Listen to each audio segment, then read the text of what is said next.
this face and listening to this voice, you were tuned in to the best kept secret in sports talk. I'm your friendly neighborhood smoking. You are officially on the hot seat. And what are we doing on the hot seat? We set somebody's ass on fire. And who are we setting on fire this week? Of course, it's Florida State. I've been waiting to do this show. I've been waiting to have this discussion. So like I said, we're going to do a season preview. This is the official Florida State 2023 season preview. So without any further ado, man, paying homage to the ghost over my left and my right shoulder, you came for the gospel. And God damn it, I am going to give it to you. Ding, ding, classes in session. So you read the thumbnail. You know what time it is. We're here to talk about Florida State season. And I've been waiting to have this conversation for a minute. I've been doing a lot of, research for this particular show. And I guess I've been so excited to do it because Florida State is good. It's easier and it's more fun. You're more eager to do a show like this because there isn't so much uncertainty around the program. It's not building. This in the fourth season of the climb with Mike Norvell, and which y'all been telling me. Season 1, you lose big. Season 2, you lose small. Season 3, you win small. Yeah, I know the rest. We in season 4, so let's see how big Florida State can win. The thumbnail to me is interesting because I wanted to see what you all thought. Give you an opportunity to fill in those blanks. Get in the comments. Tell me what you think. Tell me Florida State does blank if they do blank. For me, it's simple. Florida State does the unthinkable if they stay healthy. What is the unthinkable? Florida State goes undefeated. Florida State has the talent to go undefeated if they stay healthy. It's football, right? You're going to have injuries. Key players are going to go out. Key players are probably going to miss significant time. Not wishing that upon our Seminoles, but things happen, right? Well, look at the schedule. Everybody, you know what? I'll pull it up for you. Here's the schedule. Of those teams, how many do you think are better than Florida State? Top to bottom. How many do you think are better? I don't see one. I don't think LSU is better than Florida State. The one team that I would be okay with somebody saying is Clemson. And by my own personal opinion, I don't think Clemson is better than Florida State. And I get it, right? I understand that just because you're better doesn't equate to wins all the time. I understand that. And college football is a tricky game. College football is just as tricky as baseball, right? A lot of times in baseball, you'll see these teams run roughshod through the goddamn regular season. Shout out to my Braves. And you'll see them lose in the first round. Please don't have to happen to my goddamn Braves. But you seldom see a lot of times the best teams win. How many World Series titles should the Dodgers have, right? You've seen them have some amazing seasons, and they don't bring it all home. You can equate college football to those type of scenarios. It is not in the sense that the best teams don't always win because you see Alabama roll, you see Georgia roll. I'm saying it in the sense of there'll be a hiccup along the road. And in college football, all it takes is one hiccup. A lot of teams aren't that good to sustain one hiccup. A lot of teams aren't that good to prevent the one hiccup. A lot of times the ball don't bounce your way. So you'll see the teams who are heavily favored and highly ranked in the preseason not get to a common goal, whether it be a conference title or a national title, because something freak happened, right? And you also have those instances in which there's a team that'll creep up out of nowhere. There's a team that no one predicted. There's a team probably ranked in the middle teens, probably in the bottom half of the top 10, and they'll creep up and the balls will bounce their way, things will go their way, and boom, here they are in the college playoff. Boom, here they are in the national championship. Go back to 2013 when Florida State won the national title. I remember Florida State wasn't that highly thought of. Even though they came off the season they came off of, you lost E.J. Manuel, you lost Chris Thompson, and you had a few question marks.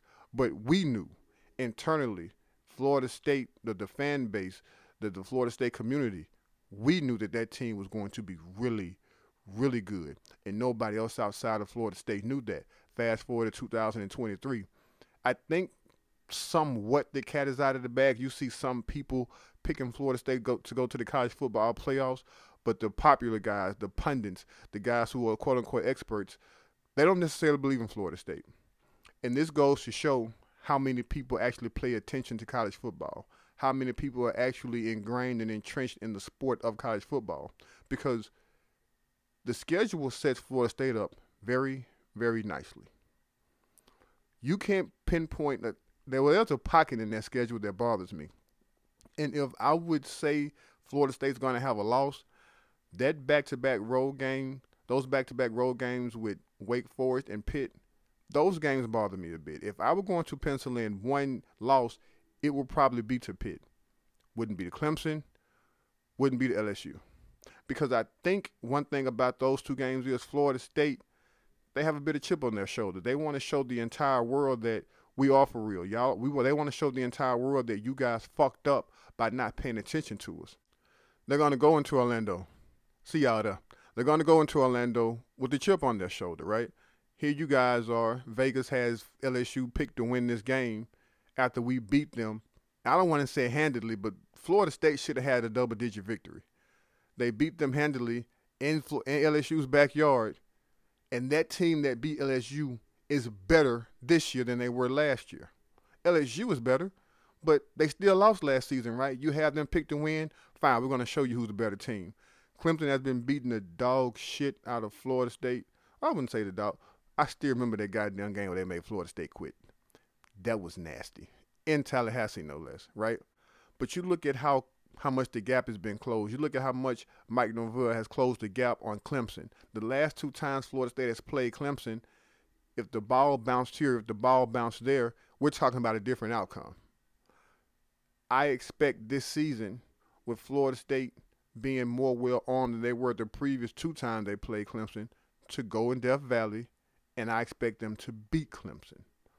The only thing about it, you have to be wary, especially in college football, you have to be wary of trap games.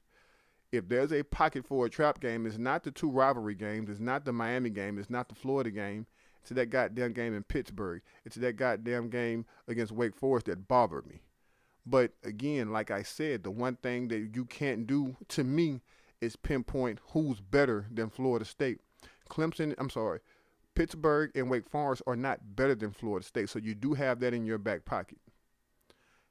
The biggest thing I think that's on display this season, outside of the talent that Florida State has, is the coach. You've heard me talk, I think the last maybe 2 weeks specifically, about Florida State picking the right guy, about a lot of people, myself included, having to eat crow because Mike Norvell has gotten his team in the position that it's in currently, and secondly and more importantly, they've improved every season.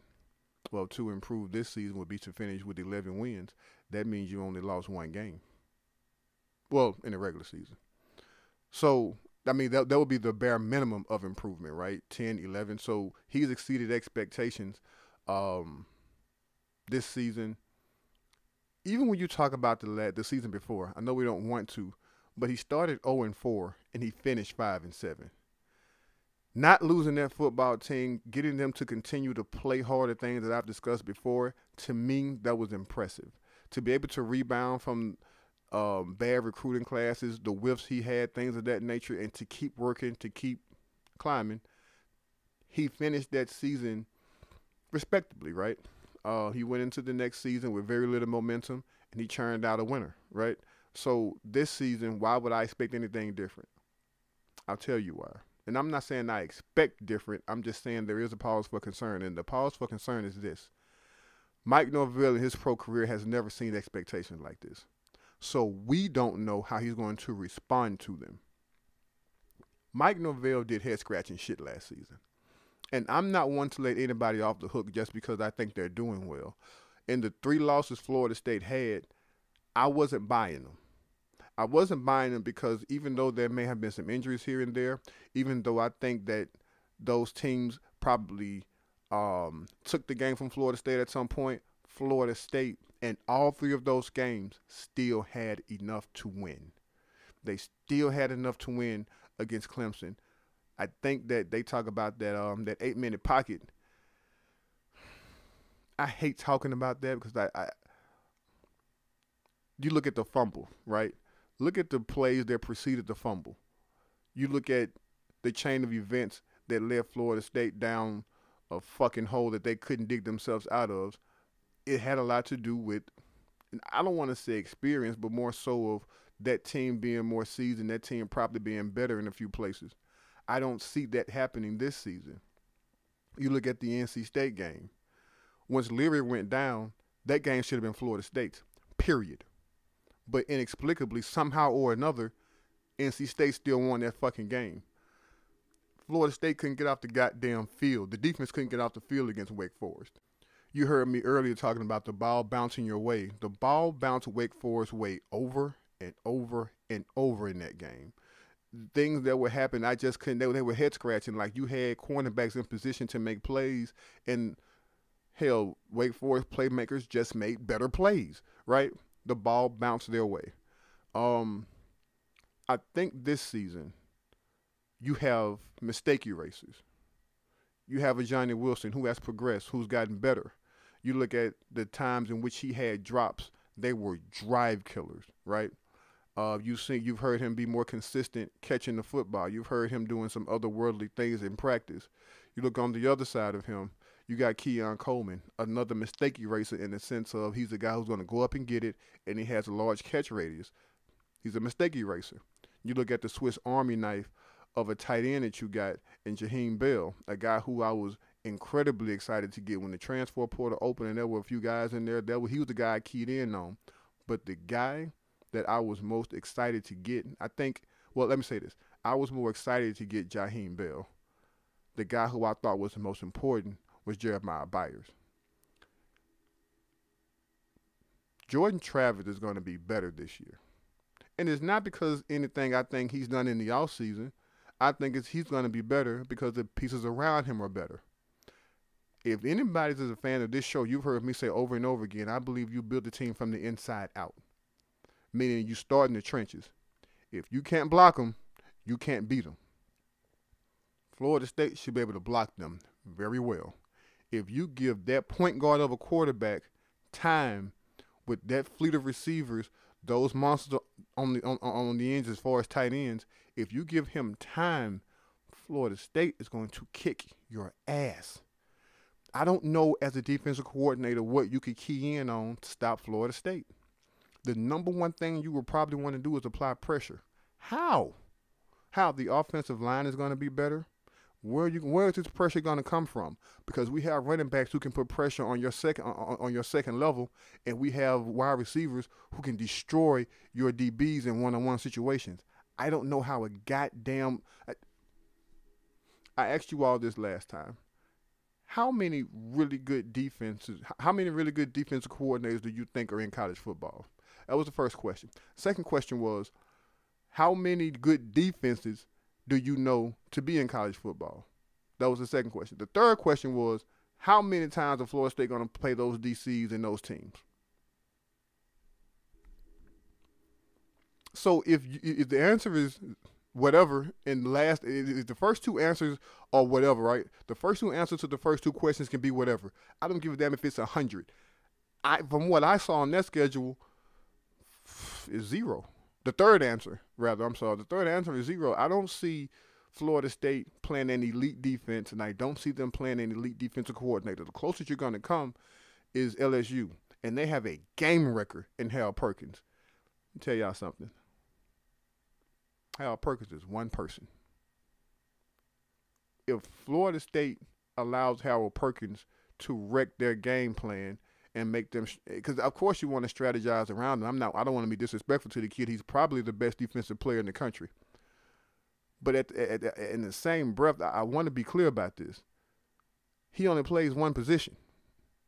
You can scheme away from him, right? If you have to. I'm saying you want to respect the kid, but at the same time, this offense should be no less than top 5 in the country. When I talk about Mike Norvell having expectations, this is what I'm talking about. If this offense isn't humming every fucking game, my question would be, why not? That's just how good this offense is supposed to be. Mike Norvell has never seen these type of expectations against this type of competition. And when you get off into territory that's uncharted for you, when you get off into territory that you've never been in, we don't know how you're going to react. We don't know what's going to be the outcome of it all. We can hope for the best, right? We've seen him make competent moves.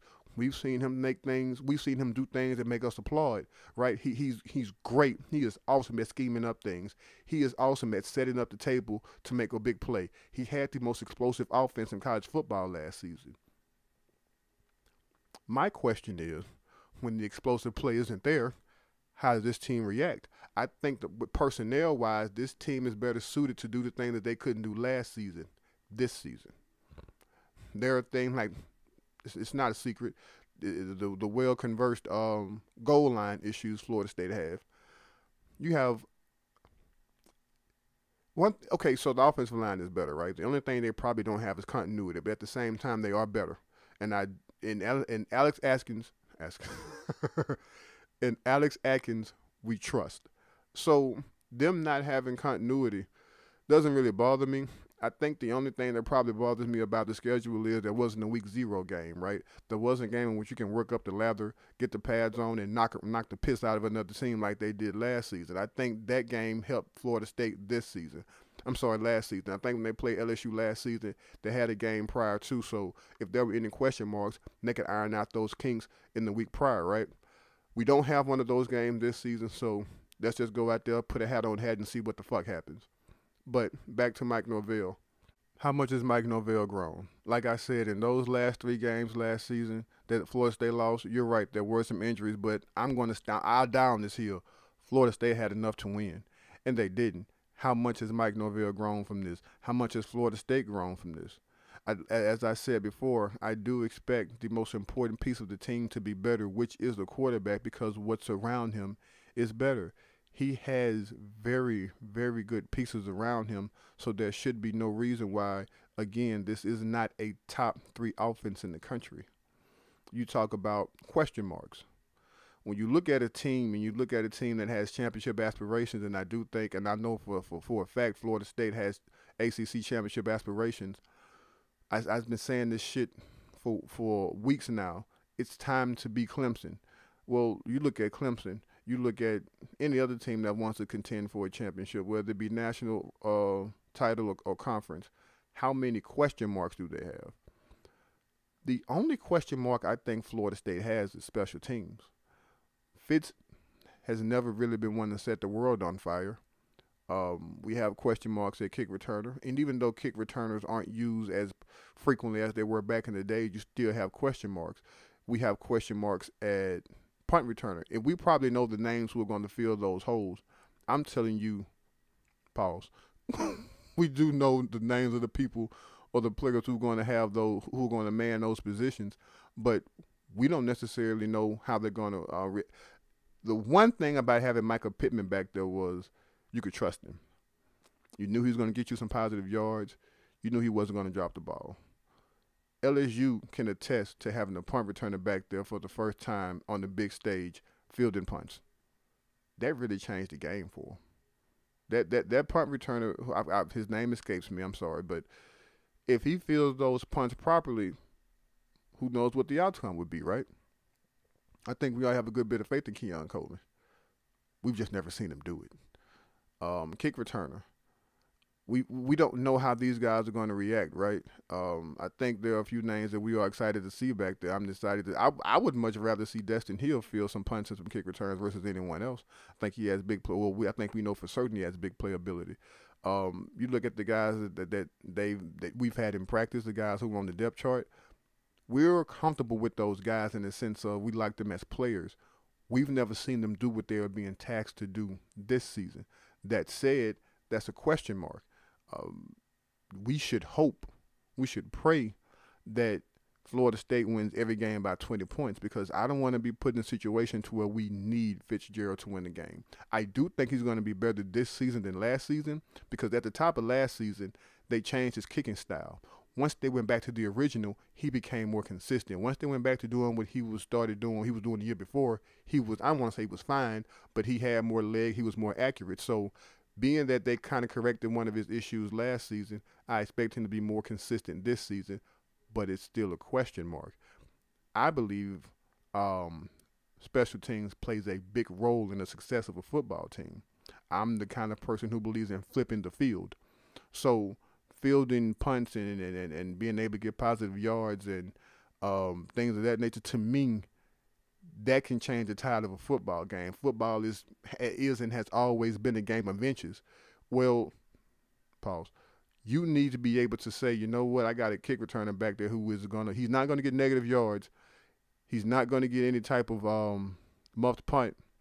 He's gonna field the ball properly and given the opportunity, he's gonna get positive yards. So it's a question mark, and to me, it's a pretty sizable question mark because again, we just don't know, and when you don't know, that produces a question mark. Time for me to address the elephant in the room. So everybody knows I'm not a fan of Adam Fuller. Never have been. I don't want to say I never will be, but he has a steep hill to climb with me. And the reason being is because I don't think he is a Florida State caliber defensive coordinator. And listen, Adam didn't do bad last season. I think for the most part, he had those players in the right positions. He called decent games. He called good games at times, right? If you had a lesser quarterback back there, your ass was cooked. One thing Florida State needs to be a top 5 offense is more possessions. How did you get that? You get that with turnovers. Turnovers is luck plus preparations. Florida State gets very few turnovers. I told you all last season it was easier for me to grade Mike Norvell because I was able to see what he do when he had some weapons at his disposal. As much as I wanted to give Adam Fuller a grade at the end of the season, I couldn't because he didn't have any quote-unquote playmakers on defense. The personnel he had on defense is nowhere near. Yeah, it was nowhere near the personnel Mike Norvell had on offense. So I didn't think I gave him an incomplete. I didn't think it was fair to say, hey, Adam Fuller should blah blah blah, knowing that he was missing pieces. A lot of the guys that were being counted on were injured. You look at Tatum Bethune. You look at Tatum Bethune. You look at Jared Verse. These guys played injured. The team really did miss Fabian Lovett. Guys who we expected to progress in certain areas like Duke Cooper, they didn't. You look at and being able to having to overcome that, you use Jamie Robinson differently for a good portion of the season than you did the year prior to when he was an all ACC performer. So I look at the table then and I look at it now. And I'm not saying he has world beaters on defense. He has one, of course. But that team is really better, talent-wise, than the team he had to coordinate last season. His defense is better. The defense should be better. And this is a lot of guys, this is their 4th year in this system. This is their 3rd year in this system. So it's going to be a lot less thinking and a lot more reactive. You're going to know what to do. The voices sound familiar to you, right? The plays look familiar to you. And you're looking at, on every level, there should be a level of confidence on the front line. There isn't a lot of depth on the ends, but what you have is pretty damn good starting, and what you have behind them, it's decent. Man, I really wish Jackson could play this season, guys. I really wish that kid could play, but he can't. So you work with what you have. They are still really deep on the interior. The middle of the field for Florida State, from all 3 levels, I like it. I think DeLoach and Lundy are a better tandem than what they get credit for. I was shaky on the black end, right? I was shaky on the back end, but talking to some people, reading some things, listening to some people who got ears to what's going on out there, those guys are better than I think anybody can imagine. I was worried about Shaheem Brown. I always thought A.Z. Thomas should have been getting those reps at that position, but what the hell do I know? But it seems as if he's caught on really well, and his athleticism is starting to show more frequently. So I don't have any questions there. The corners, I expect them to be fine. I expect the corners to play so well it's going to give Adam Fuller an opportunity to do things differently in other places. Probably be more aggressive in his play calling, which I think he was handicapped in doing prior to last season. I'm sorry, prior to this season. So I just want Adam Fuller to coordinate a defense that Florida State fans are used to seeing when Florida State is doing well. And I think this season, this is the most talented roster he's had by far. It's not even close. So you look at the fact that these guys have played in this system for a while. You look at the personnel he's able to put out there on the field. What is his excuse? If you're Adam Fuller, what is your excuse? And even when there were times in which I thought Florida State, the NC State game left a really bad taste in people's mouths because, number one, we gave that game away. Number two, when Leary, like I said before, when Leary went down, NC State probably shouldn't have scored again, and they did. You look at the fact that how many passes did what's the kid from Florida name? How many passes did Anthony Richardson complete to wide receivers in that game? How many? I think he only had like 9 completions to begin with. But look what the passes went. Look what he was able to do to that Florida State defense at home.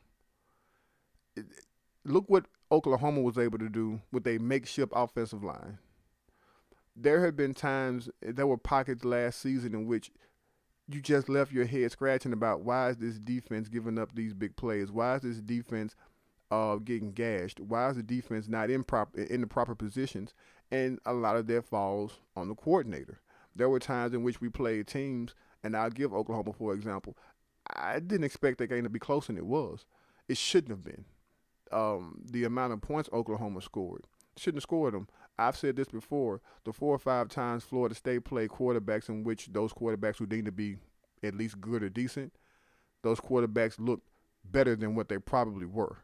I'm pretty sure there were some scouts that saw Anthony Richardson, and the talent has always been there, but he was literally a one-man show against Florida State. You look at Hartman, it wasn't the mesh that so much killed Florida State. Don't get me wrong, the mesh did its thing, but Hartman looked great out there when he played Florida State. Very, very decisive with the ball. I mean, he's 35 years old, so of course he's going to be decisive with the goddamn football. He's played more goddamn football than any college player in the world. That's damn sure what it seemed like. God, he's been in college football for a while. Anyway, you look at what's the kid's name from Oklahoma? His name is escaping me. The guy Dylan Gabriel. He looked awesome against Florida State. These are the type of games in which I'm watching and I'm thinking to myself, what the hell is going on? And even though you expect a good quarterback to be a good quarterback, goddamn, when is this quarterback gonna get put on his ass? When are we gonna close up these holes the running backs are going through? Like, when is Florida State gonna get up and make an important stop? When is Florida State gonna make a play and get a key turnover? Those questions weren't answered as frequently last season as I would have liked. But as I said in the beginning, he didn't have the personnel he has this season. So that's why I have to scale back my criticism for him, because if he has the amount of playmakers this season he had last season, Florida State wins more than 10 games. Easy. So I'm expecting a lot out of Adam Fuller. You should too. I expect this to be a top 15 defense. It has top 10 defense talent. Like I've said this, especially last season, I said this a few times. I really don't like playing mobile quarterbacks. I really don't like playing running quarterbacks because of the type of pressure they put on the defense.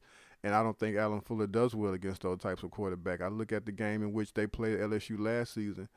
LSU didn't find their groove until Jaden Daniels got loose. And when Jaden Daniels got loose, the game became longer and longer and longer.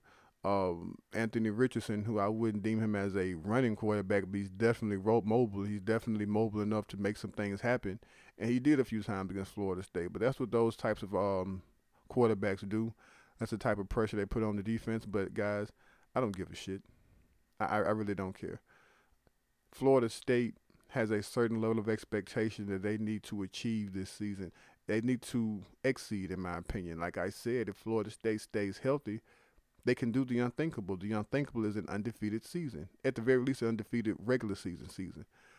Because you look at what Florida State has, and you look at what's out there, and you tell me why they shouldn't be. Before doing this show, I reached back and looked at every possible scenario in which they should lose 1 or 2 games, and I couldn't confidently give you one. I think a lot of people are telling you Florida State should lose a game, Florida State should lose 2 games, based off the fact that they don't want to be held accountable if Florida State doesn't. Like, I think a lot of people want to say Florida State should be undefeated, but they don't want to be on the hook to say that. I don't mind. God damn it. I've been wrong before. I'm going to be wrong again. And if I'm wrong this season, then so be it. But listening to people, reading these things, nobody has given me an ironclad reason why Florida State should be undefeated. Nobody. No, because the same people who are saying these things can't tell you how this team is better than Florida State, or why these teams would outcoach Florida State, right? And so since they couldn't, and I'm telling you, I promise you, I spent the better part of a week and a half trying to figure out, well, why should Florida State lose this game? Well, why should Florida State lose that game? Even the quote unquote toss up games. I don't see why or how LSU should beat Florida State. I don't. Because just as much attention as you should pay to a Harold Perkins, you should probably pay to Jared Verse. He can wreck a goddamn game plan. The other players on that front line are going to eat, and the other players on their front line are damn good. Nobody can really tell me why Clemson should beat Florida State. Outside of the fact they beat them pretty good. They beat them up pretty good the last few seasons. So fucking what? That was then. This is now. A good piece of those, like a lot of the people who we're depending on this season weren't even on those goddamn teams, right? So the amount of confidence this team has, if you believe in Mike Norvell, you can't really piece together an argument to why, hey, I see Florida State going 10 and whatever, 9 and whatever. People, I just don't see it. I mean, feel free to tell me why. If I'm wrong, feel free to get in the comments and let me know. I don't have a fast forward button, so we can't get to the end of the season fast enough. But goddamn it, Sunday is around the corner, and LSU in for an ass whooping. Tell me why they're not. And they are a good team. They are a very good team. Florida State is better. That's all the time I'm giving you. That's all the time I've got. I hope you enjoyed it. I hope you all have a good Labor Day. It's my birthday, by the way. I'm going to be at the Orlando game. I look forward to going down there. I look forward to see Florida State showing up and showing out. And I'm not talking about people on the field. I'm talking about the fan base. I'm looking forward to seeing how uncomfortable LSU is, that environment. I'm looking forward to the season as a whole, guys. And it's been a while that I've actually looked forward to. The last few times I probably looked forward to seeing some players, right? I wasn't looking forward to actually seeing the season. I'm really looking forward to seeing the season, man. So I hope you are too. The things you're excited about, again, get in the comments and let me know. I recorded late this week because I've been sick. I had a reaction. Something happened. Like my eye was big as hell. I mean, like Leon Spinks big. I looked like Earl Spence when I woke up one morning. And I'd be goddamn, I get out here and record a show. Y'all laugh at me because of that. So I had to pull back a little bit. I was a bit under the weather. So yeah, next show is gonna get out a bit late as well because due to traveling reasons. But we'll talk about what happened. We'll talk about what's going to happen the next week. But again, man, y'all know the routine. If you give me your time, if you hit play on this, I cannot tell you how much I appreciate you. Thank you, thank you, thank you. Like, share, and subscribe, man. If there are people out there who you think enjoy this type of content, be sure to send them the video, man. You can reach me at the Hot Seat 19 on Twitter. You can reach me at the Hot Seat 19 on Instagram. Haven't been active on there, but I will be more active moving forward. I promise you that.